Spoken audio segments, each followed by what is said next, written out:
Share ko lang guys! At dahil linggo nga ngayon, magluluto tayo ng mga recipe natin.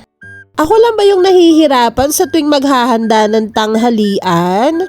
Yung panganay ko kasi ang gusto niya fried chicken. Ito naman bunso ko ang gusto niya adobo. Kaya para walang gulo, gawin na natin lahat. Nagbigay nga pala ang daddy ng budget pambili ng ulam. At dahil ilang araw na nga kaming nakatilapia at bangus, pinagdesisyonan nila na magmanok naman. Baka isipin ng iba mayaman kami dahil dalwa-dalwa yung ulam namin. Huy!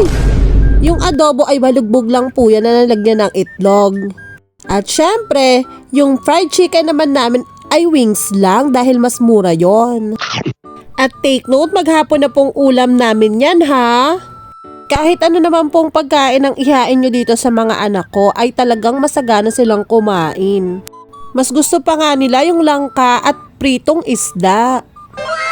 Kaso huy, ang hirap namang luto ng langka kaya ito na lang muna ngayon. At ito malapit na ngang maluto yung mga niluluto ko. O siya, tara na at kakain na. Please like and share. Bye!